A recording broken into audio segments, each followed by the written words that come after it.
അസ്സലാമു അലൈക്കും വറഹ്മത്തുള്ളാഹി വബറകാതുഹു. ബിസ്മില്ലാഹിർ റഹ്മാനിർ റഹീം. 6ാം ക്ലാസ്സിലെ താരീഖിൻ്റെ 1ാമത്തെ പാഠം. അദ്ദർസുൽ അവ്വൽ, പാഠം 1, കൂടിയാലോചന. ഇതാണ് പാഠത്തിൻ്റെ പേര്. നമുക്ക് ഈ പാഠത്തിലൂടെ പഠിക്കാനുള്ള ഭാഗം എന്തെന്ന് നോക്കാം. തദ്രീബാത്തിനേക്കാൾ കൂടുതൽ നമ്മൾ പാഠഭാഗത്തിൽ നിന്നാണ് പരീക്ഷയ്ക്ക് വേണ്ടി കൂടുതൽ തയ്യാറാവേണ്ടത്. അതുകൊണ്ട് പാഠഭാഗങ്ങളിലുള്ള കാര്യങ്ങളെല്ലാം ശ്രദ്ധയോടുകൂടി കേട്ട് മനസ്സിലാക്കി പഠിക്കണം. നമുക്ക് പാഠഭാഗം നോക്കാം. നബി സല്ലല്ലാഹു അലൈഹി വസല്ലം തങ്ങളായിരുന്നല്ലോ മുസ്ലിം ലോകത്തിൻ്റെ ഭരണാധികാരി. നബി സല്ലല്ലാഹു അലൈഹി വസല്ലം വഫാത്തായപ്പോൾ സ്വഹാബികൾ ബനു സായിദ ഗോത്രക്കാരുടെ പന്തലിൽ യോഗം ചേർന്നു. നബി സല്ലല്ലാഹു അലൈഹി വസല്ലം തങ്ങൾക്ക് ശേഷം ആരായിരിക്കണം ഖലീഫ എന്ന് തീരുമാനിക്കാനായിരുന്നു ആ യോഗം. വിശദമായ ചർച്ചയ്ക്ക് ഒടുവിൽ ഉമർ റളിയല്ലാഹു അൻഹു സിദ്ദീഖ് റളിയല്ലാഹുവിനോട് കൈനീട്ടാൻ ആവശ്യപ്പെട്ടു. അദ്ദേഹം കൈനീട്ടി. ഉമർ റളിയല്ലാഹു അൻഹു ആദ്യമായി ബൈഅത്ത് ചെയ്തു. തുടർന്ന് മുഹാജിറുകളും അൻസാറുകളും ബൈഅത്ത് ചെയ്യുകയും 1ാം ഖലീഫയായി സിദ്ദീഖ് റളിയല്ലാഹു അൻഹുവിനെ തെരഞ്ഞെടുക്കുകയും ചെയ്തു. അധികാരം ഏറ്റ ശേഷം അവിടുന്ന് നടത്തിയ നയപ്രഖ്യാപനത്തിൽ പറഞ്ഞു: നിങ്ങളുടെ കാര്യങ്ങൾ എന്നെ ഏൽപ്പിക്കപ്പെട്ടിരിക്കുകയാണ്. ഞാൻ നിങ്ങളിൽ ഒരുവനാണ്, നിങ്ങളെക്കാൾ ശ്രേഷ്ഠനല്ല. ഞാൻ നല്ലത് ചെയ്താൽ നിങ്ങൾ എന്നെ സഹായിക്കണം, ഞാൻ തിന്മ ചെയ്താൽ നിങ്ങൾ എന്നെ തിരുത്തണം. എത്ര വിനയത്തോടെയാണ് ഈ സംസാരം! സിദ്ദീഖ് റളിയല്ലാഹുവിൻ്റെ ജനനം ക്രിസ്താബ്ദം 573 ആദ്യ നാമം അബ്ദുൽ കഅബ എന്നായിരുന്നു. അത് മാറ്റി അബ്ദുള്ള എന്ന പേര് നൽകിയത് നബി സല്ലല്ലാഹു അലൈഹി വസല്ലം തങ്ങളാകുന്നു. സിദ്ദീഖ് എന്നത് സ്ഥാനപ്പേരും അബൂബക്കർ എന്നത് ഓമന പേരുമാകുന്നു. സിദ്ദീഖ് എന്നത് സ്ഥാനപ്പേരും അബൂബക്കർ എന്നത് ഓമന പേരുമാകുന്നു. നിരവധി കാര്യങ്ങളിൽ മഹാനവറുകൾ ഒന്നാമനാണ്, അഥവാ അബൂബക്കർ സിദ്ദീഖ് റളിയല്ലാഹു അൻഹു ഒന്നാമനാണ്. ഏതിലെല്ലാം എന്ന് നോക്കാം. പുരുഷന്മാരിൽ ആദ്യമായി ഇസ്ലാം സ്വീകരിച്ചു. പുരുഷന്മാരിൽ ആദ്യമായി ഇസ്ലാം സ്വീകരിച്ചത് അബൂബക്കർ സിദ്ദീഖ് റളിയല്ലാഹു അൻഹുവാണ്. 2, ഖുർആൻ ഒരു ഗ്രന്ഥമായി ഒരുമിച്ച് കൂട്ടി. ഖുർആനിനെ ഒരു ഗ്രന്ഥമായി ഒരുമിച്ച് കൂട്ടിയത് അബൂബക്കർ സിദ്ദീഖ് റളിയല്ലാഹു അൻഹുവാണ്. 3, ഖുർആനിന് മുസ്ഹഫ് എന്ന് പേര് നൽകി. ഖുർആനിന് മുസ്ഹഫ് എന്ന് പേര് നൽകിയത് അബൂബക്കർ സിദ്ദീഖ് റളിയല്ലാഹു അൻഹുവാണ്. ഖലീഫ എന്ന പേരിൽ ആദ്യം അറിയപ്പെട്ടു. ആദ്യത്തെ ഖലീഫ അത് അബൂബക്കർ സിദ്ദീഖ് റളിയല്ലാഹു അൻഹുവാണ്. 5, നബിയുടെ ഉമ്മത്തിൽ ആദ്യം സ്വർഗത്തിൽ കടക്കും. നബിയുടെ ഉമ്മത്തിൽ ആദ്യമായി സ്വർഗത്തിൽ പ്രവേശിക്കുന്ന വ്യക്തിയാണ് അബൂബക്കർ സിദ്ദീഖ് റളിയല്ലാഹു അൻഹു. നബി സല്ലല്ലാഹു അലൈഹി വസല്ലം തങ്ങൾക്ക് ശേഷം മുസ്ലിങ്ങളിൽ ഏറ്റവും ശ്രേഷ്ഠൻ സിദ്ദീഖ് റളിയല്ലാഹു അൻഹു ആകുന്നു. നബി തങ്ങൾക്ക് ശേഷം മുസ്ലിങ്ങളിൽ ഏറ്റവും ശ്രേഷ്ഠൻ സിദ്ദീഖ് റളിയല്ലാഹു അൻഹു ആകുന്നു. ഗുണപാഠം. നേതൃത്വത്തിൻ്റെ അനിവാര്യത. തീരുമാനങ്ങൾക്ക് മുമ്പുള്ള കൂടിയാലോചന. നേതൃത്വത്തിൻ്റെ വിനയവും ഉത്തരവാദിത്തബോധവും. ഇതെല്ലാം ചേർന്നതായിരുന്നു അബൂബക്കർ സിദ്ദീഖ് റളിയല്ലാഹു അൻഹുവിൻ്റേത്. അദ്ദേഹം ഒരു നേതൃത്വത്തിന് ഏൽപ്പിക്കുമ്പോൾ ആ നേതൃത്വത്തെ വളരെ അനിവാര്യമായ ഘട്ടത്തിൽ അദ്ദേഹം ഏറ്റെടുത്തതാണ്. അഥവാ സ്വയം ഏറ്റെടുത്തതല്ല, മറ്റുള്ളവരാൽ ഏറ്റെടുക്കേണ്ടി വന്ന ഒരു സാഹചര്യത്തിലാണ് അദ്ദേഹം ഏറ്റെടുത്തത്. 2ാമത്തേത് തീരുമാനങ്ങൾക്ക് മുമ്പുള്ള കൂടിയാലോചന. എല്ലാം കൂടിയാലോചിച്ചായിരുന്നു ഈ തീരുമാനം ഉണ്ടായത്. കൂടിയാലോചനയ്ക്ക് പ്രാധാന്യമുണ്ട് എന്ന് അറിയിക്കുന്ന ഒരു ഗുണപാഠമാണ് ഈ വിഷയത്തിലുണ്ടായത്.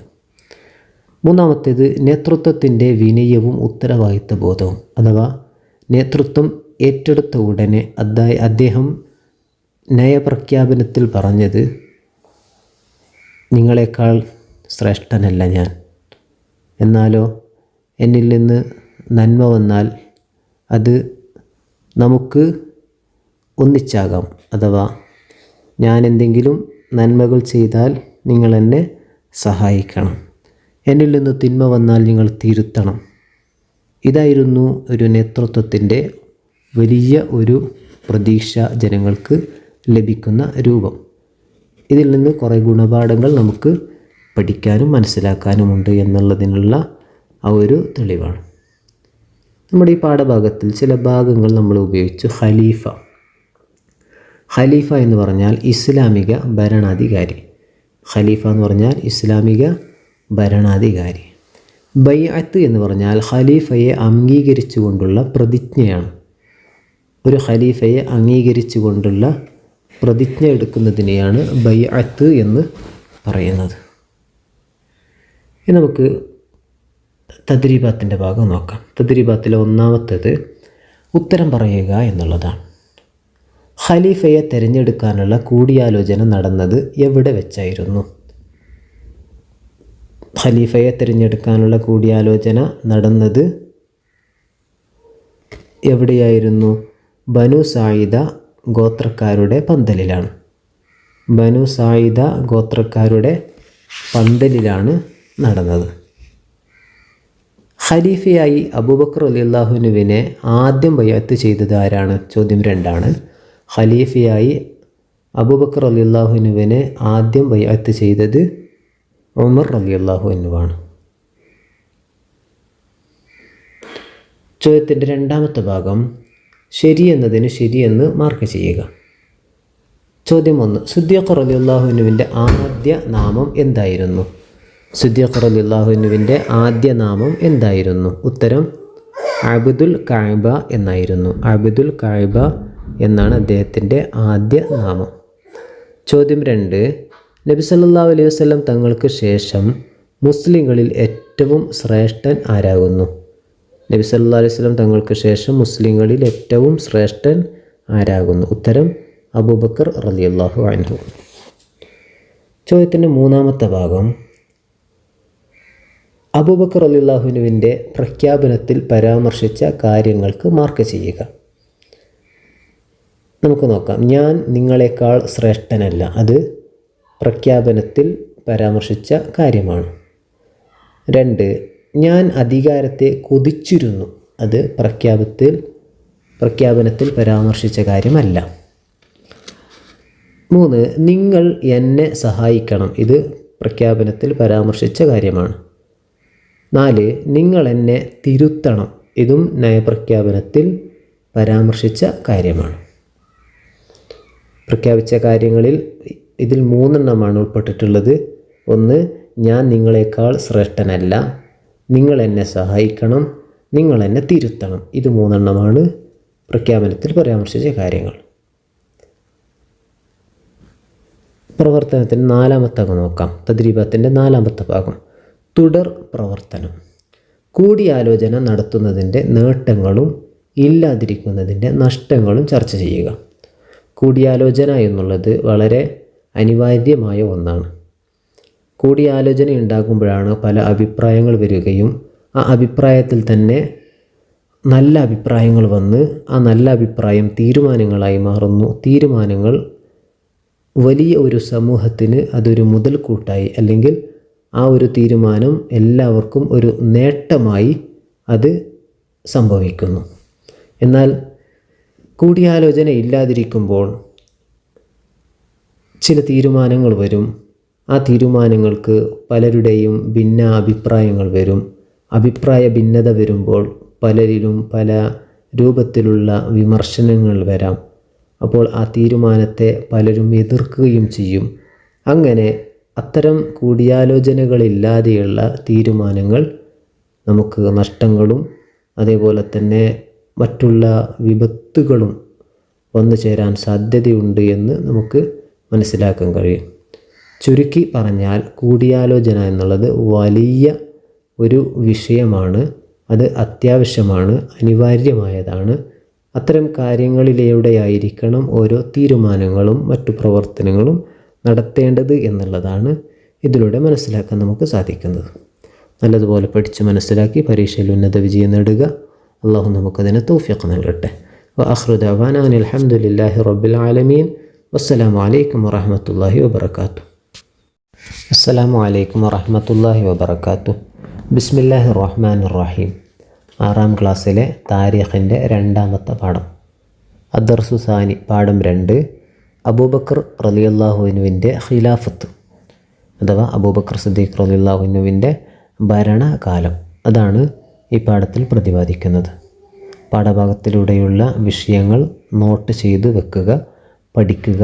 അതിൽ നിന്നായിരിക്കാം തദ്രീബാത്തിൽ നിന്ന് പരീക്ഷയ്ക്ക് വരുന്ന ചോദ്യങ്ങളെക്കാൾ കൂടുതലുണ്ടാകുന്നത് എന്ന് നാം മനസ്സിലാക്കുക. പാഠഭാഗം നന്നായി ശ്രദ്ധിക്കുക. പാഠഭാഗത്തിൻ്റെ തുടക്കത്തിൽ നമുക്ക് ഒരു ചാർട്ട് പോലെ നമുക്ക് കാണാൻ കഴിയും. അതിൽ അബൂബക്കർ സിദ്ദീഖ് റളിയല്ലാഹു അൻഹുവിൻ്റെ ചില വിശേഷണങ്ങളാണ് ഇതിൽ പറഞ്ഞിട്ടുള്ളത്. നമുക്ക് നോക്കാം. ഭരണകാലം ഹിജറ 11 മുതൽ 13 വരെയാണ്.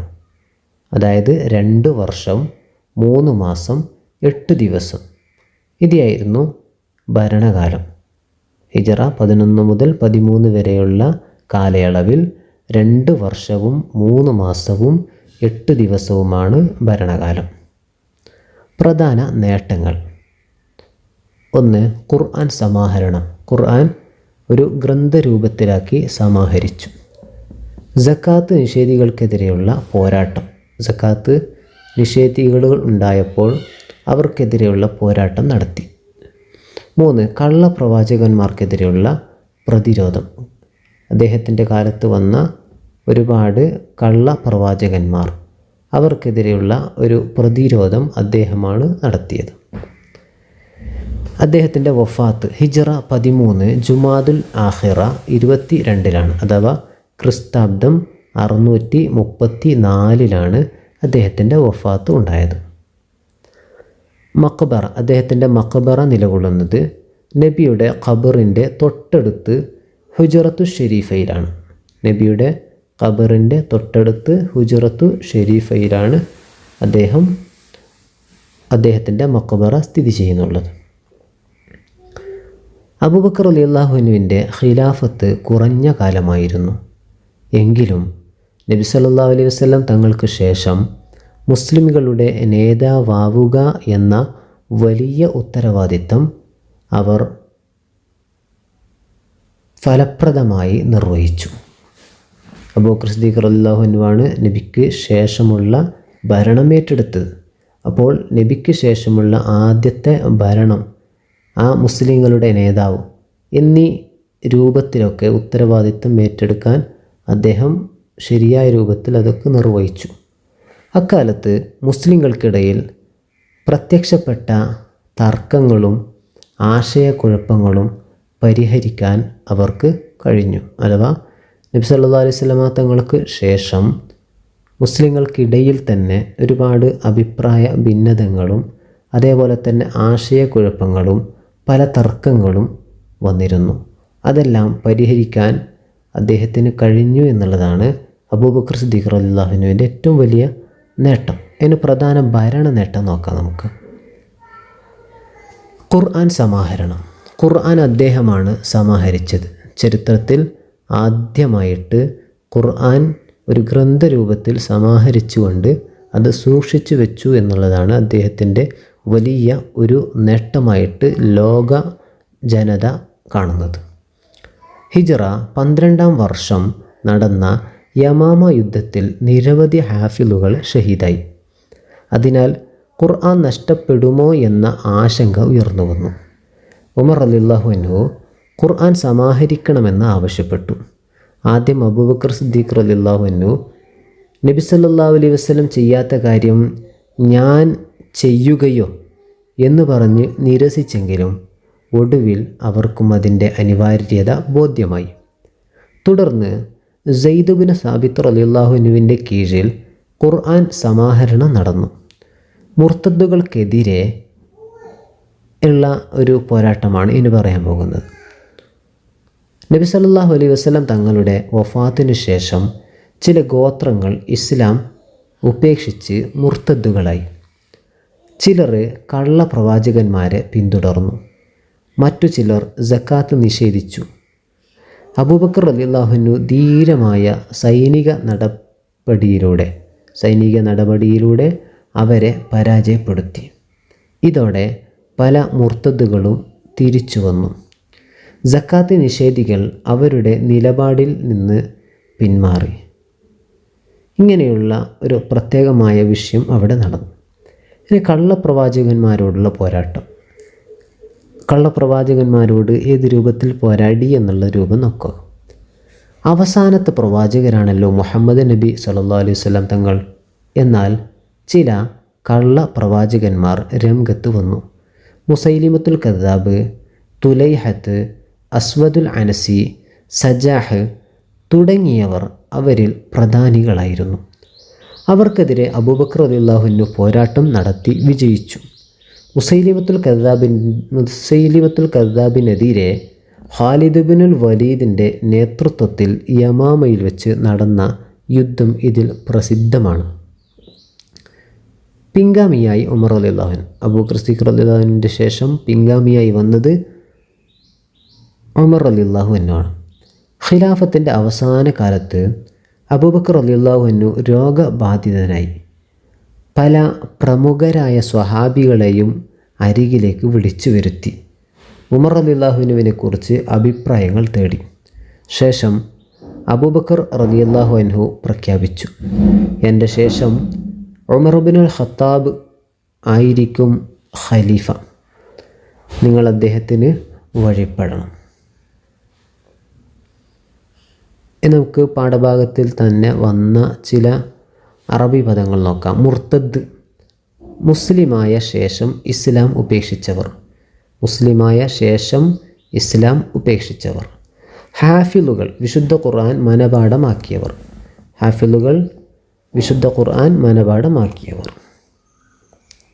തദ്രീബാത്തിലേക്ക് നോക്കാം. തദ്രീബാത്തിൻ്റെ ഒന്നാമത്തെ ഭാഗം ഉത്തരം പറയാം എന്നുള്ളതാണ്. അബൂബക്കർ റളിയല്ലാഹു അൻഹുവിൻ്റെ ഖിലാഫത്ത് എത്ര വർഷമായിരുന്നു? ഉത്തരം 2 വർഷം 3 മാസം 8 ദിവസം. 2 വർഷം 3 മാസം 8 ദിവസം. ചോദ്യം 2. ഖുർആൻ സമാഹരിക്കാൻ ഖലീഫ നിയോഗിച്ച സ്വഹാബി ആരാണ്? ഉത്തരം സയ്യിദ് ബിൻ സാബിത്ത് റളിയല്ലാഹു അൻഹു. ചോദ്യം 3. അബൂബക്കർ റളിയല്ലാഹു അൻഹുവിന് ശേഷം ഖലീഫയായി വന്നത് ആര്? അബൂബക്കർ സിദ്ദീഖ് റളിയല്ലാഹു അൻഹുവിന് ശേഷം ഖലീഫയായി വന്നത് ആര്? ഉത്തരം ഉമർ റളിയല്ലാഹു അൻഹു. ചോദ്യത്തിൻ്റെ രണ്ടാമത്തെ ഭാഗം പൂരിപ്പിക്കുക എന്നുള്ളതാണ്. ചോദ്യം 1. യമാമ യുദ്ധത്തിൽ പല ഡേഷ്, ഇവിടെ ചേർക്കേണ്ട ഭാഗവും നമുക്കിതാക്കാം. ശരിയായ ഭാഗം തന്നെ നമുക്ക് നോക്കാം. യമാമ യുദ്ധത്തിൽ പല ഹാഫിളുകളും ഷഹീദായി.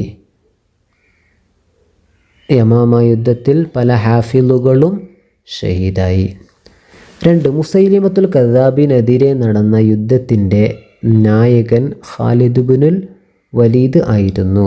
മുസൈലിമത്തുൽ കദ്ദാബിനെതിരെ നടന്ന യുദ്ധത്തിൽ നായകൻ ഖാലിദ് ഇബ്നുൽ വലീദ് ആയിരുന്നു.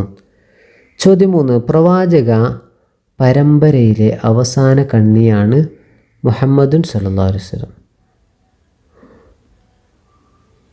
പ്രവാചക പരമ്പരയിലെ അവസാനത്തെ കണ്ണിയാണ് മുഹമ്മദുൻ സല്ലല്ലാഹു അലൈഹി വസല്ലം. ചോദ്യത്തിൻ്റെ മൂന്നാമത്തെ ഭാഗം ഗ്രൂപ്പുകളായി ചർച്ച ചെയ്യുക എന്നതാണ്.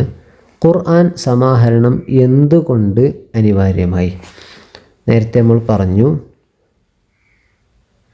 ഖിലാഫത്തിൻ്റെ അവസാന കാലത്ത്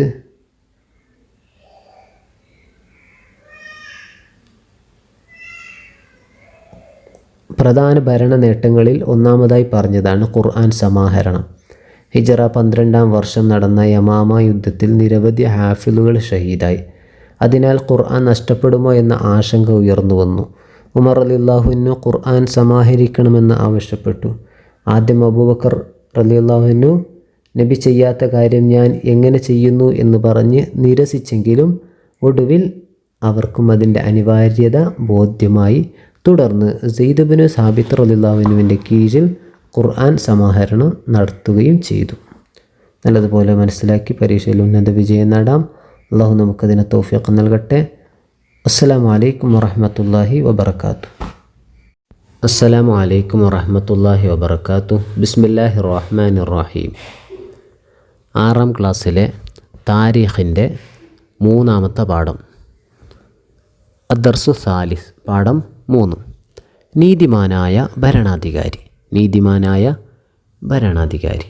നമുക്ക് ഇതാരെക്കുറിച്ച് പറയുന്നത് എന്നും ഈ പാഠത്തിലൂടെ പഠിക്കാനുള്ള ഭാഗങ്ങൾ എന്തൊക്കെയെന്നും കൂടി നോക്കാം. ഇസ്ലാമിൻ്റെ ചരിത്രത്തിൽ നീതിയുടെയും ലാളിത്യത്തിൻ്റെയും ഉത്തമ മാതൃകയാണ് 2ാം ഖലീഫയായ ഉമർ ഇബ്നുൽ ഖത്താബ് റളിയല്ലാഹു അൻഹു. ആദ്യമായി അമീറുൽ മുഅ്മിനീൻ എന്ന പേരിലറിയപ്പെട്ട ഖലീഫയാണ് അവർ. ആദ്യമായി അമീറുൽ മുഅ്മിനീൻ എന്ന പേരിൽ അറിയപ്പെട്ടത് ഉമർ ഇബ്നുൽ ഖത്താബ് റളിയല്ലാഹു അൻഹുവാണ്. അബൂബക്കർ റളിയല്ലാഹു അൻഹു രോഗശയ്യയിലായപ്പോൾ അടുത്ത ഖലീഫയായി ഉമർ റളിയല്ലാഹു അൻഹുവിനെ നിർദ്ദേശിച്ചു. ഖിലാഫത്ത് ഏൽപ്പിച്ചുകൊണ്ടുള്ള എഴുത്ത് ലഭിച്ചപ്പോൾ ഉമർ റളിയല്ലാഹു അൻഹു പറഞ്ഞു, എനിക്ക് വഹിക്കാൻ കഴിയാത്ത ഒരു ഭാരമാണ് നിങ്ങൾ എന്നെ ഏൽപ്പിച്ചത്. അബൂബക്കർ റളിയല്ലാഹു അൻഹുവിൻ്റെ കാലത്ത് വികസിക്കാൻ തുടങ്ങിയ ഇസ്ലാമിക രാഷ്ട്രം ഉമർ റളിയല്ലാഹു അൻഹുവിൻ്റെ ഭരണത്തോടെ വിവിധ ഭാഗങ്ങളിലേക്ക് അതിവേഗം വ്യാപിച്ചു. അബൂബക്കർ റളിയല്ലാഹു അൻഹുവിൻ്റെ കാലത്ത് വികസിക്കാൻ തുടങ്ങിയ ഇസ്ലാമിക രാഷ്ട്രം ഉമർ റളിയല്ലാഹു അൻഹുവിൻ്റെ ഭരണത്തോടെ വിവിധ ഭാഗങ്ങളിലേക്ക് അതിവേഗം വ്യാപിപ്പിച്ചു. സ്വഹാബികൾ ഭൂഖണ്ഡങ്ങൾ താണ്ടി ഇസ്ലാമിൻ്റെ സന്ദേശം ലോകത്തിൻ്റെ വിവിധ ഭാഗങ്ങളിലേക്ക് എത്തിച്ചു. സ്വഹാബികൾ ഭൂഖണ്ഡങ്ങൾ താണ്ടി ഇസ്ലാമിൻ്റെ സന്ദേശം ലോകത്തിൻ്റെ വിവിധ ഭാഗങ്ങളിലേക്ക് എത്തിച്ചു. ഉമർ റളിയല്ലാഹു അൻഹുവിൻ്റെ ഭരണകാലം സന്തുഷ്ടിയുള്ളതായിരുന്നു. ഉമർ റളിയല്ലാഹു അൻഹുവിൻ്റെ ഭരണകാലം സന്തുഷ്ടിയുള്ളതായിരുന്നു. ഹിജ്റ 18 അറേബ്യയിൽ കഠിനമായ വരൾച്ച അനുഭവപ്പെട്ടു.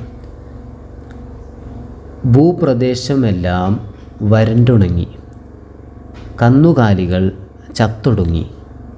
ഈ കഠിന വരൾച്ച കാലം ആമുർ റമാദ്, ഈ വരൾച്ച കാലം ആമുർ റമാദ് അഥവാ ചാരവർഷം എന്നറിയപ്പെടുന്നു.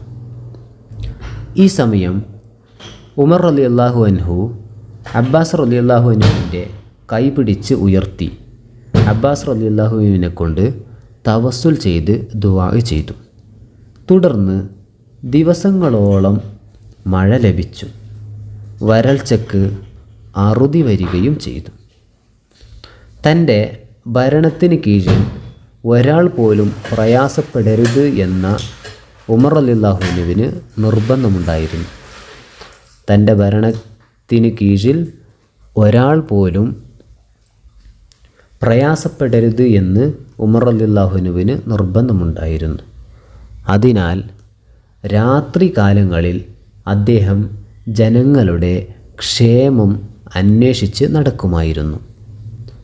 ഒരു ദിവസം ഉമർ റളിയല്ലാഹു അൻഹു തൻ്റെ ഭൃത്യനായ അസ്ലം റളിയല്ലാഹു അൻഹുവിനോടൊപ്പം നടക്കുമ്പോൾ ദൂരെ നിന്ന് കുട്ടികളുടെ കരച്ചിൽ കേട്ടു. ആ വീടിന് അടുത്തെത്തി കാര്യം തിരക്കിയപ്പോൾ വിശപ്പ് സഹിക്കാൻ കഴിയാതെയാണ് കുട്ടികൾ കരയുന്നതെന്ന് മനസ്സിലായി. ഇത് കേട്ട ഖലീഫയുടെ കണ്ണുകൾ നിറഞ്ഞു. ഉടൻ തന്നെ ഉമർ റളിയല്ലാഹു അൻഹു ഭക്ഷണ സംഭരണശാലയിലേക്ക് പോയി. അവിടുന്ന് ഭക്ഷണ സാധനങ്ങൾ എടുത്ത് സ്വന്തം തോളിൽ ചുമന്ന് ആ വീട്ടിലെത്തിച്ചു. അസ്ലം റളിയല്ലാഹു അൻഹു പറഞ്ഞു, അമീറുൽ മുഅ്മിനീൻ, ഈ ഭാരം ഞാൻ ചുമന്നോളാം, ഈ ഭാരം ഞാൻ ചുമന്നോളാം. ഉമർ റളിയല്ലാഹു അൻഹു തിരിച്ചു ചോദിച്ചു, അന്ത്യനാളിൽ എൻ്റെ ചുമടുകൾ നീ വഹിക്കുമോ? ഉമർ റളിയല്ലാഹു അൻഹുവിൻ്റെ ലാളിത്യവും ഉത്തരവാദിത്ത ബോധവും സമൂഹത്തിൽ വലിയ സ്വാധീനം ചെലുത്തി. ഇസ്ലാമിൻ്റെ കീർത്തി ലോകമാകെ പരന്നു. തൽഫലമായി ജനങ്ങൾ സ്വമേധയാ ഇസ്ലാം ആശ്ലേഷിക്കാൻ തുടങ്ങി. ഇസ്ലാമിക ഭരണത്തിന് കീഴിൽ വന്ന പ്രദേശങ്ങളിൽ അദ്ദേഹം മികച്ച ഭരണവും ക്ഷേമവും ഉറപ്പാക്കി. ജിസിയ സംവിധാനം വഴി അമുസ്ലിംകൾക്ക് മത സ്വാതന്ത്ര്യവും സുരക്ഷയും ഉറപ്പാക്കുകയും ചെയ്തിരുന്നു. നമ്മുടെ രാഷ്ട്രപിതാവ് ഗാന്ധിജി ഒരിക്കൽ പറഞ്ഞു, ഇന്ത്യയിൽ ഞാൻ ആഗ്രഹിക്കുന്നത് ഖലീഫ ഉമറിൻ്റെ ഭരണമാണ്. ഇന്നത്തെ ഭരണകർത്താക്കൾക്ക് ഉമർ റളിയല്ലാഹു അൻഹുവിൽ നിന്ന് വളരെയേറെ പഠിക്കാനുണ്ട്. ജനങ്ങളുടെ ക്ഷേമത്തിന് മുൻഗണന നൽകുക, കരുണയും സഹാനുഭൂതിയും കാണിക്കുക, അധികാരത്തിലിരിക്കുമ്പോഴും വിനയം മുറുകെ പിടിക്കുക, ജനങ്ങൾക്ക് മത സ്വാതന്ത്ര്യവും സുരക്ഷയും ഉറപ്പാക്കുക.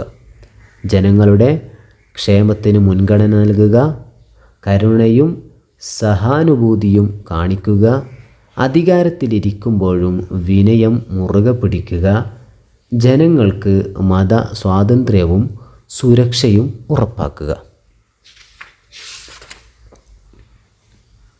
പാഠത്തിലെ ഒരു ഭാഗമുണ്ട് ആമുർ റമാദ്.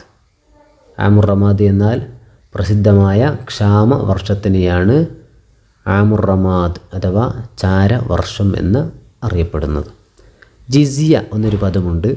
ഇസ്ലാമിക നികുതി സമ്പ്രദായം, അതിനെയാണ് ജിസിയ എന്ന് പറയുന്നത്. ഇസ്ലാമിക നികുതി സമ്പ്രദായം, അതിനാണ് ജിസിയ എന്ന് പറയുന്നത്. നമുക്ക് പാഠത്തിൻ്റെ തദ്രീബാത്ത് നോക്കാം. തദ്രീബാത്തിൻ്റെ ഒന്നാമത്തെ ഭാഗം ഉത്തരം എഴുതുക എന്നതാണ്. ചോദ്യം 1, ആമുർ റമാദ് എന്നാൽ എന്ത്?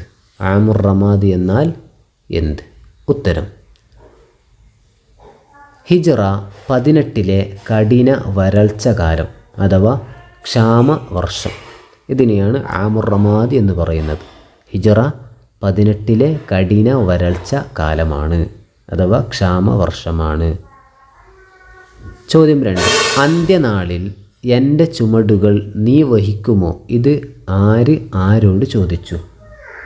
ഉത്തരം, ഉമർ റളിയല്ലാഹു അൻഹു അസ്ലം റളിയല്ലാഹു അൻഹുവിനോട് ചോദിച്ചതാണ്.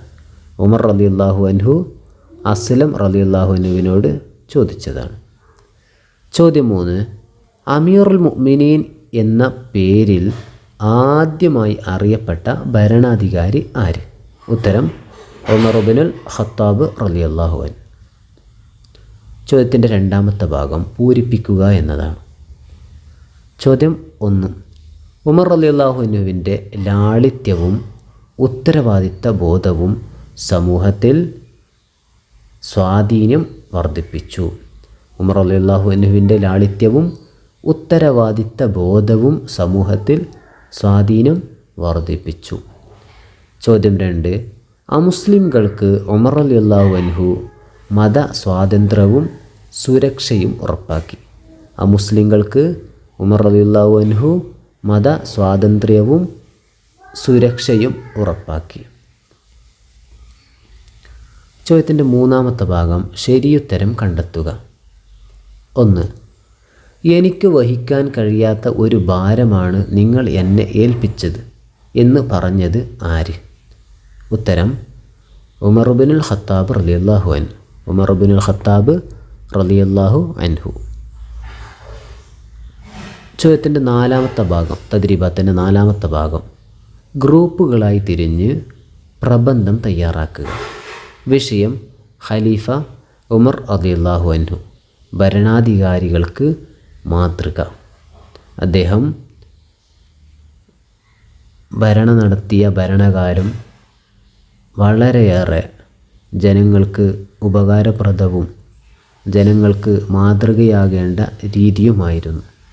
അദ്ദേഹത്തിൻ്റെ നീതിയും അതുപോലെ തന്നെ ജനങ്ങൾക്കുള്ള സംരക്ഷണവും ജനങ്ങൾക്കുള്ള സ്വാതന്ത്ര്യവും ഇതൊക്കെ നേടിക്കൊടുക്കാൻ അദ്ദേഹം ഒരുപാട് പരിശ്രമിച്ചു.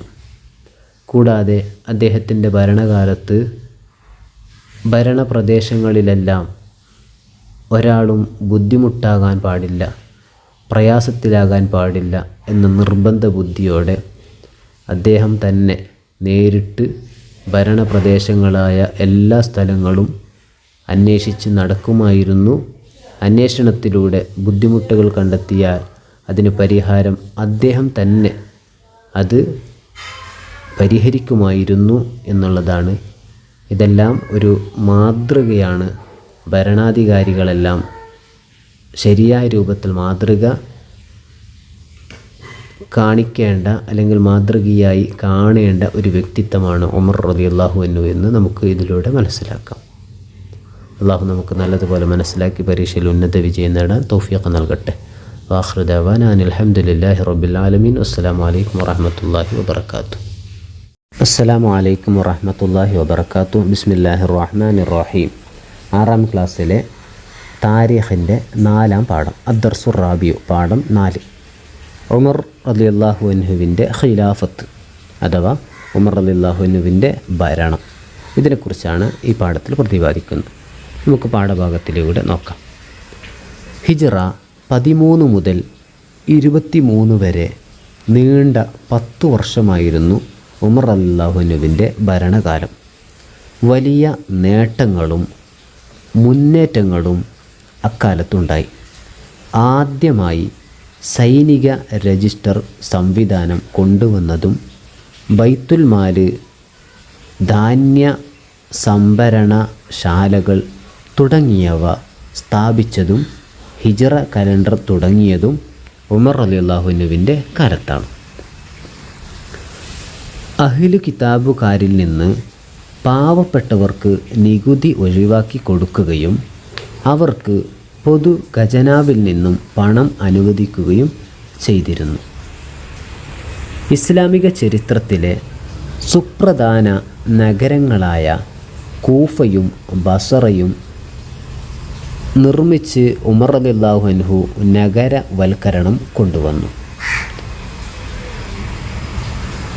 ഇസ്ലാമിക ചരിത്രത്തിലെ സുപ്രധാന നഗരങ്ങളായ കൂഫയും ബസറയും നിർമ്മിച്ച് ഉമർ റളിയല്ലാഹു അൻഹു നഗരവൽക്കരണം കൊണ്ടുവന്നു. യാത്രാ സൗകര്യങ്ങൾ ഒരുക്കുന്നതിലും വഴിയരികിൽ ജലഭക്ഷണ ലഭ്യത ഉറപ്പുവരുത്തുന്നതിലും ഖലീഫ വലിയ ശ്രദ്ധ ചെലുത്തിയിരുന്നു. യാത്രാ സൗകര്യങ്ങൾ ഒരുക്കുന്നതിലും വഴിയരികിൽ ജലഭക്ഷണ അഥവാ വെള്ളവും ഭക്ഷണവും ഇതിൻ്റെ ലഭ്യത ഉറപ്പുവരുത്തുന്നതിനും ഖലീഫ വലിയ ശ്രദ്ധ ചെലുത്തിയിരുന്നു. ഇസ്ലാമിക രാഷ്ട്രം വികസിക്കാൻ ഉമർ റളിയല്ലാഹു അൻഹുവിൻ്റെ മുന്നേറ്റങ്ങൾ കാരണമായി. ഖാലിദ് ഇബ്നുൽ വലീദ് റളിയല്ലാഹു അൻഹു, അബൂ ഉബൈദ റളിയല്ലാഹു അൻഹു തുടങ്ങിയ അനുഭവ സമ്പന്നരായ സ്വഹാബികളെയായിരുന്നു ഉമർ റളിയല്ലാഹു അൻഹു യുദ്ധത്തിന് അയച്ചിരുന്നത്. എന്നാൽ യുദ്ധങ്ങൾ ഒഴിവാക്കി സാധ്യമായിടത്ത് സുൽഹിന് അഥവാ സമാധാന കരാറ് ആയിരുന്നു മുൻഗണന നൽകിയിരുന്നത്. പേർഷ്യ അഥവാ ഇറാന്, ഇറാഖ്, ഷാം അഥവാ സിറിയ, ഫിലസ്തീൻ, ജോർദാൻ, ലബനാൻ, ഈജിപ്ത് തുടങ്ങിയ പ്രദേശങ്ങൾ ആ കാലഘട്ടത്തിൽ ഇസ്ലാമിന് കീഴിൽ വന്നവയാണ്. പേർഷ്യ, ഷാം, ഈജിപ്ത്, അതിലെ ഇറാന്, ഇറാഖ്, സിറിയ, ഫിലസ്തീൻ, ജോർദാൻ, ലബനാൻ ഇവയെല്ലാം ആ കാലഘട്ടത്തിലാണ് ഇസ്ലാമിന് കീഴിൽ വന്നത്. യർമൂക്ക് യുദ്ധത്തിലൂടെ റോമക്കാരെ പരാജയപ്പെടുത്തി. യർമൂക്ക് യുദ്ധത്തിലൂടെ റോമക്കാരെ പരാജയപ്പെടുത്തി മുസ്ലിം ഭരണത്തിന് കീഴിലാക്കി. ഖാദിസിയ യുദ്ധത്തിൽ സഅദ് ഇബ്നു അബി വഖാസ് റളിയല്ലാഹു അൻഹുവിൻ്റെ നേതൃത്വത്തിൽ പേർഷ്യക്കാർക്ക് അഥവാ സാസാനിയൻസ് കനത്ത പ്രഹരം ഏൽപ്പിച്ച് ഇറാഖ് ഇസ്ലാമിൻ്റെ കീഴിൽ കൊണ്ടുവന്നു. പിന്നാലെ പേർഷ്യൻ തലസ്ഥാനമായ മദായിന് മുസ്ലിങ്ങളുടെ അധീനതയിലായി. ഹിജറ 20 അമ്രുബിനുൽ ആസ് റളിയല്ലാഹു അൻഹു ഹിജറ 20 അമ്രുബിനുൽ ആസ് റളിയല്ലാഹു അൻഹുവിൻ്റെ നേതൃത്വത്തിൽ ഈജിപ്തും ഇസ്ലാമിക ഭരണത്തിന് കീഴിലായി. ഹിജറ 20 അമ്രുബിനുൽ ആസ് റളിയല്ലാഹു അൻഹുവിൻ്റെ നേതൃത്വത്തിൽ ഈജിപ്തും ഇസ്ലാമിക ഭരണത്തിന് കീഴിലായി. ഉമർ റളിയല്ലാഹു അൻഹു ഇങ്ങനെ ദുആ ചെയ്യുമായിരുന്നു: അല്ലാഹുമ്മർസുഖ്നി ഷഹാദതൻ ഫീ സബീലിക വജ്അൽ മൗതി ഫീ ബലദി റസൂലിക. അല്ലാഹുമ്മർസുഖ്നി ഷഹാദതൻ ഫീ സബീലിക വജ്അൽ മൗതി ഫീ ബലദി റസൂലിക. അല്ലാഹുവേ, എന്നെ നീ നിൻ്റെ റസൂലിൻ്റെ നാട്ടിൽ ഷഹീദായി മരിപ്പിക്കണേ. അല്ലാഹുവേ, എന്നെ നീ നിൻ്റെ റസൂലിൻ്റെ നാട്ടിൽ ഷഹീദായി മരിപ്പിക്കണമേ. ഇത് ഉമർ റളിയല്ലാഹു അൻഹു ദുആ ചെയ്യുമായിരുന്നു. ഒരു ദിവസം സുബ്ഹി നിസ്കരിച്ചു കൊണ്ടിരിക്കെ അബൂ ലുഅ്ലുഅത്ത് എന്ന ശത്രുവിൻ്റെ വെട്ടേറ്റായിരുന്നു ഉമർ റളിയല്ലാഹു അൻഹുവിൻ്റെ വഫാത്ത്. ഒരു ദിവസം സുബ്ഹി നിസ്കരിച്ചു കൊണ്ടിരിക്കെ അബൂ ലുഅ്ലുഅത്ത് എന്ന ശത്രുവിൻ്റെ വെട്ടേറ്റായിരുന്നു ഉമർ റളിയല്ലാഹു അൻഹുവിൻ്റെ വഫാത്ത്. ഉമർ റളിയല്ലാഹു അൻഹുവിൻ്റെ ഭരണ നേട്ടങ്ങൾ സമഗ്രഹിക്കാം. ഉമർ റളിയല്ലാഹു അൻഹുവിൻ്റെ ഭരണ നേട്ടങ്ങൾ നമുക്ക് ചെറിയ രൂപത്തിൽ നമുക്ക് മനസ്സിലാക്കാം. സാമൂഹികം, ഭക്ഷ്യ സുരക്ഷ, യാത്രാ സൗകര്യങ്ങൾ. ഇത് സാമൂഹികമായി അദ്ദേഹത്തിൻ്റെ ഭരണ നേട്ടങ്ങളിലുള്ള ചിലതാണ്. ഭക്ഷ്യ സുരക്ഷ, യാത്രാ സൗകര്യങ്ങൾ. സാംസ്കാരികമായി അദ്ദേഹത്തിൻ്റെ ഭരണ നേട്ടം, അതിൽ നിന്ന് ചിലത് ഹിജ്റ കലണ്ടർ തുടങ്ങി ഭരണ സംവിധാനങ്ങൾ ക്രമപ്പെടുത്തി. ഹിജ്റ കലണ്ടർ കൊണ്ടുവന്നു, ഭരണ സംവിധാനങ്ങളെല്ലാം ക്രമീകരിച്ചു. രാഷ്ട്രീയമായിട്ട് രാഷ്ട്ര വികാസം, സൈനിക നീക്കങ്ങൾ, ഇവയെല്ലാം അദ്ദേഹത്തിൻ്റെ ഭരണകാലത്ത് കൊണ്ടുവന്ന അദ്ദേഹത്തിൻ്റെ ഭരണ നേട്ടങ്ങളിലെ ചിലത് മാത്രമാണ്. നമ്മുടെ ഈ പാഠത്തിൽ പറഞ്ഞ ചില വാചകങ്ങൾ നമുക്ക് നോക്കാം.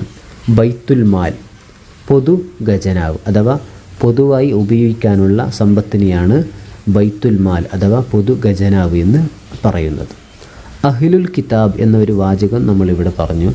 മുൻ വേദക്കാരായ ആളുകൾ അഥവാ നേരത്തെ ഇറങ്ങിയ കിതാബുകൾ, തൗറാത്ത്, ഇഞ്ചീൽ, സബൂർ എന്നീ കിതാബുകളുടെ അതിൻ്റെ വേദക്കാരായ ആളുകളെയാണ് അഥവാ അവരിൽ നിന്ന് അവരെ കൂടി അതിൻ്റെ ആളുകളാണ് എന്ന് പറയുന്ന അവരെയാണ് അഹ്ലുൽ കിതാബ് എന്ന് പറയുന്നത്. സുൽഹ്, സുൽഹ് എന്ന് പറഞ്ഞാൽ സമാധാന കരാറാണ്. സുൽഹ് എന്ന് പറഞ്ഞെങ്കിൽ സമാധാന കരാർ. ഇനി നമുക്ക് തദ്രീബാത്തിൻ്റെ ഭാഗം കൂടി നോക്കാം. തദ്രീബാത്തിൻ്റെ ഒന്നാമത്തെ ഭാഗം ഉത്തരം എഴുതുക എന്നുള്ളതാണ്. ചോദ്യം 1. ആദ്യം സൈനിക രജിസ്റ്റർ സംവിധാനം കൊണ്ടുവന്നത് ആര്? ഉത്തരം ഉമർ റളിയല്ലാഹു അൻഹു. ആദ്യം സൈനിക രജിസ്റ്റർ സംവിധാനം കൊണ്ടുവന്നത് ഉമർ റളിയല്ലാഹു അൻഹു. ചോദ്യം 2. ഹിജ്റ കലണ്ടർ തുടങ്ങിയത് ആര്? ഹിജ്റ കലണ്ടർ തുടങ്ങിയത് ആര്? ഉത്തരം ഉമർ റളിയല്ലാഹു അൻഹു. ചോദ്യം 3. ഖലീഫ ഉമർ റളിയല്ലാഹു അൻഹുവിൻ്റെ കാലത്ത് ഈജിപ്ത് കീഴടക്കിയത് ആര്? ഖലീഫ ഉമർ റളിയല്ലാഹു അൻഹുവിൻ്റെ കാലത്ത് ഈജിപ്ത് കീഴടക്കിയത് ആര്? ഉത്തരം അംറുബ്നുൽ ആസ് റളിയല്ലാഹു അൻഹു. അംറുബ്നുൽ ആസ് റളിയല്ലാഹു അൻഹു. ചോദ്യത്തിൻ്റെ രണ്ടാമത്തെ ഭാഗം ശരിയുത്തരം കണ്ടെത്തുക എന്നുള്ളതാണ്. ചോദ്യം 1. ഉമർ റളിയല്ലാഹു അൻഹുവിൻ്റെ ഭരണകാലത്ത് നടന്ന യുദ്ധം. ഉമർ റളിയല്ലാഹു അൻഹുവിൻ്റെ ഭരണകാലത്ത് നടന്ന യുദ്ധം. ഉത്തരം ഖാദിസിയ യുദ്ധം. ഖാദിസിയ യുദ്ധം. ചോദ്യം 2. ശരിയായ പ്രസ്താവന കണ്ടെത്തുക. താഴെ കൊടുത്തവയിൽ ശരിയായത് ഏതാണ് എന്ന് നോക്കാം. യർമൂക്ക് യുദ്ധത്തിലൂടെ മുസ്ലിങ്ങൾ റോമക്കാരെ പരാജയപ്പെടുത്തി. ശരിയാണ്. യർമൂക്ക് യുദ്ധത്തിലൂടെ മുസ്ലിങ്ങൾ റോമക്കാരെ പരാജയപ്പെടുത്തി. ഉമർ റളിയല്ലാഹു അൻഹു ഹിജ്റ 13 മുതൽ 23 വരെ ഭരണാധികാരിയായിരുന്നു. ഹിജ്റ 13 മുതൽ 23 വരെ ഭരണാധികാരിയായിരുന്നു. ശരിയാണ്. 3. അഹ്ലുൽ കിതാബിൽ നിന്ന് പാവപ്പെട്ടവർക്ക് നികുതി ഒഴിവാക്കി കൊടുത്തില്ല. അത് തെറ്റാണ്. ഒഴിവാക്കി കൊടുത്തു എന്നുള്ളതാണ് ശരി. ചോദ്യത്തിൻ്റെ 3ാമത്തെ ഭാഗം പൂരിപ്പിക്കുക എന്നുള്ളതാണ്. അല്ലാഹുമ്മ ർസുഖ്നി ഷഹാദതൻ ഫീ സബീലിക വജ്അൽ മൗതി ഫീ ബലദി റസൂലിക. അല്ലാഹുമ്മ ർസുഖ്നി ഷഹാദതൻ ഫീ സബീലിക വജ്അൽ മൗതി ഫീ ബലദി റസൂലിക. നല്ലതുപോലെ പഠിച്ച് മനസ്സിലാക്കി പരീക്ഷയിൽ ഉന്നത വിജയം നേടുക. അള്ളാഹു നമുക്കതിന് തൗഫീഖ് നൽകട്ടെ. വആഖിറു ദഅവാന അനിൽ ഹംദുലില്ലാഹി റബ്ബിൽ ആലമീൻ. വസ്സലാമു അലൈക്കും വറഹ്മത്തുള്ളാഹി വബറകാതുഹു. അസ്സലാമു അലൈക്കും വറഹ്മത്തുള്ളാഹി വബറകാതുഹു. ബിസ്മില്ലാഹിർ റഹ്മാനിർ റഹീം. 6ാം ക്ലാസ്സിലെ താരീഖിൻ്റെ 5ാമത്തെ പാഠം. അദ്ദർസുൽ ഖാമിസ്, പാഠം 5. ഉദാരനായ ഖലീഫ. ഇതാണ് പാഠത്തിൻ്റെ പേര്. നമുക്ക് ഈ പാഠത്തിലൂടെ ഉസ്മാൻ ഇബ്നു അഫ്ഫാൻ റളിയല്ലാഹു അൻഹു എന്ന 3ാമത്തെ ഖലീഫയായ അദ്ദേഹത്തെയാണ് നമ്മൾ ഈ പാഠത്തിലൂടെ പ്രതിപാദിക്കുന്നത്. നമുക്ക് നോക്കാം. ഇസ്ലാമിക ചരിത്രത്തിലെ നിർണായകമായ ഒരു യുദ്ധമായിരുന്നു തബൂക്ക്. ഇസ്ലാമിക ചരിത്രത്തിലെ നിർണായകമായ ഒരു യുദ്ധമായിരുന്നു തബൂക്ക്. ഈ സമയം മദീനയിൽ കഠിന ചൂടും വരൾച്ചയുമുള്ള കാലാവസ്ഥയായിരുന്നു. ഭക്ഷണവും വെള്ളവും ലഭിക്കാതെ ക്ഷാമം നേരിട്ടു. ഈ വിഷമഘട്ടത്തിലാണ് നബി സല്ലല്ലാഹു അലൈഹി വസല്ലം തബൂക്ക് യുദ്ധത്തിനായി ആഹ്വാനം ചെയ്തത്. സൈന്യത്തിന് വേണ്ടി പണവും മറ്റു സൗകര്യങ്ങളും കണ്ടെത്താൻ എല്ലാവരും ആശങ്കപ്പെട്ട ഈ സമയത്ത് ഒരു മഹാനായ സ്വഹാബി മുന്നോട്ട് വന്നു. അദ്ദേഹം 600 ഒട്ടകങ്ങളും 1000 ദീനാറുകളും മുസ്ലിം സൈന്യത്തിന് ദാനമായി നൽകി. ഉസ്മാൻ റളിയല്ലാഹു അൻഹു ആയിരുന്നു അത്. അഥവാ സൈന്യത്തിന് വേണ്ടി പണവും മറ്റു സൗകര്യങ്ങളും കണ്ടെത്താൻ എല്ലാവരും ആശങ്കപ്പെട്ട ഈ സമയത്ത് ഒരു മഹാനായ സ്വഹാബി മുന്നോട്ട് വന്നത് അത് ഉസ്മാൻ റളിയല്ലാഹു അൻഹു ആണ്. അദ്ദേഹം നൽകിയത് 600 ഒട്ടകങ്ങളും 1000 ദീനാറുകളുമാണ്. സന്തോഷത്താൽ നബി സല്ലല്ലാഹു അലൈഹി വസല്ലമ തങ്ങൾ ദുആ ചെയ്തു. അല്ലാഹുമ്മ റള അൻ ഉസ്മാന ഫഇന്നി അൻഹു റാദിൻ. അല്ലാഹുവേ, നീ ഉസ്മാനെ തൃപ്തിപ്പെടണം, അദ്ദേഹത്തെ ഞാൻ തൃപ്തിപ്പെട്ടിട്ടുണ്ട്. അല്ലാഹുവേ, നീ ഉസ്മാനെ തൃപ്തിപ്പെടണം, അദ്ദേഹത്തെ ഞാൻ തൃപ്തിപ്പെട്ടിട്ടുണ്ട്. ഉമർ റളിയല്ലാഹു അൻഹുവിൻ്റെ ശേഷം 3ാം ഖലീഫയായി ഉസ്മാൻ ഇബ്നു അഫ്ഫാൻ റളിയല്ലാഹു അൻഹു ആയിരുന്നു ഉത്തരവാദിത്തം ഏറ്റെടുത്തത്. തുടക്കത്തിൽ സമാധാനവും വളർച്ചയും നിറഞ്ഞതായിരുന്നു ഉസ്മാൻ റളിയല്ലാഹു അൻഹുവിൻ്റെ ഭരണകാലം. നിരവധി വലിയ വലിയ നേട്ടങ്ങൾ അക്കാലത്തുണ്ടായി. നിരവധി അനറബി രാജ്യങ്ങളിലേക്ക് ഇസ്ലാം വ്യാപിപ്പിച്ചതോടെ പലയിടത്തും ഖുർആൻ പാരായണത്തിൽ അഭിപ്രായ വ്യത്യാസമുണ്ടായി. നിരവധി അനറബി രാജ്യങ്ങളിലേക്ക് ഇസ്ലാം വ്യാപിച്ചതോടെ പലയിടത്തും ഖുർആൻ പാരായണത്തിൽ അഭിപ്രായ വ്യത്യാസമുണ്ടായി. അപ്പോൾ ഹഫ്സ ബീവിയുടെ അടുക്കൽ സൂക്ഷിച്ചിരുന്ന മുസ്ഹഫ് പകർത്തി എഴുതാൻ സെയ്ദ് ബിൻ സാബിത്ത് റളിയല്ലാഹു അൻഹുവിനോട് ഉസ്മാൻ റളിയല്ലാഹു അൻഹു അഭ്യർത്ഥിച്ചു. അങ്ങനെ മുസ്ഹഫിൻ്റെ പല കോപ്പികൾ തയ്യാറാക്കി ലോകത്തിൻ്റെ വ്യത്യസ്ത ഭാഗങ്ങളിലേക്ക് അയച്ചു കൊടുത്തു. ഉസ്മാൻ റളിയല്ലാഹു അൻഹുവിൻ്റെ അവസാന കാലം ആഭ്യന്തര കലഹങ്ങൾ പൊട്ടിപ്പുറപ്പെട്ടു. ഉസ്മാൻ റളിയല്ലാഹു അൻഹുവിൻ്റെ അവസാന കാലം ആഭ്യന്തര കലഹങ്ങൾ പൊട്ടിപ്പുറപ്പെട്ടു. അബ്ദുല്ലാഹിബ്നു സബ എന്ന മുനാഫിഖ് ഖലീഫക്കെതിരെ കുപ്രചരണങ്ങൾ നടത്താൻ തുടങ്ങി. അലി റളിയല്ലാഹു അൻഹുവിനാണ് ഖിലാഫത്തിന് അർഹതയെന്നും ഉസ്മാൻ റളിയല്ലാഹു അൻഹു അത് തട്ടിയെടുത്തതാണെന്നും അദ്ദേഹം വ്യാജ പ്രചാരണം നടത്തി. പല ആളുകളും അതിൽ അകപ്പെടുകയും ചെയ്തു. അബ്ദുല്ലാഹിബ്നു സബ എന്ന മുനാഫിഖ് ഖലീഫക്കെതിരെ കുപ്രചാരണങ്ങൾ നടത്താൻ തുടങ്ങി. അലി റളിയല്ലാഹു അൻഹുവിനാണ് ഖിലാഫത്തിന് അർഹതയെന്നും ഉസ്മാൻ റളിയല്ലാഹു അൻഹു അത് തട്ടിയെടുത്തതാണെന്നും അദ്ദേഹം വ്യാജ പ്രചാരണം നടത്തി. പല ആളുകളും അതിൽ അകപ്പെടുകയും ചെയ്തു. ഈ പാഠത്തിൽ പറഞ്ഞ ചില വാചകം നമുക്ക് നോക്കാം, പദങ്ങൾ നോക്കാം. മുനാഫിഖ്, കപട വിശ്വാസി. മുനാഫിഖ് എന്ന് പറഞ്ഞാൽ കപട വിശ്വാസി. മുസ്ഹഫ് എന്ന് പറഞ്ഞാൽ 2 ചട്ടക്കുള്ളിലായി ക്രോഡീകരിക്കപ്പെട്ട ഖുർആൻ. 2 ചട്ടക്കുള്ളിലായി ക്രോഡീകരിക്കപ്പെട്ട ഖുർആൻ, അതിനെയാണ് മുസ്ഹഫ് എന്ന് പറയുന്നത്. ദീനാർ, സ്വർണ്ണ നാണയം. ദീനാർ എന്ന് പറഞ്ഞാൽ സ്വർണ്ണ നാണയം. ദിർഹം എന്ന് പറഞ്ഞാൽ വെള്ളി നാണയം. ദിർഹം, വെള്ളി നാണയം. നമുക്ക് തദ്രീബാത്തിൻ്റെ ഭാഗം കൂടി നോക്കാം. തദ്രീബാത്തിൻ്റെ ഒന്നാമത്തെ ഭാഗം ഉത്തരം എഴുതുക എന്നതാണ്. ചോദ്യം 1. തബൂക്ക് യുദ്ധത്തിന് സഹായം നൽകിയ സ്വഹാബി ആര്? ഉത്തരം ഉസ്മാൻ റളിയല്ലാഹു അൻഹു. ചോദ്യം 2. മുസ്ഹഫിൻ്റെ കോപ്പികൾ വിവിധ രാജ്യങ്ങളിലേക്ക് അയച്ചത് ആരുടെ കാലത്താണ്? മുസ്ഹഫിൻ്റെ കോപ്പികൾ വിവിധ രാജ്യങ്ങളിലേക്ക് അയച്ചത് ആരുടെ കാലത്താണ്? ഉത്തരം ഉസ്മാൻ റളിയല്ലാഹു അൻഹുവിൻ്റെ കാലത്ത്. ചോദ്യം 3. ആരാണ് മുസ്ഹഫ് പകർത്തി എഴുതിയത്?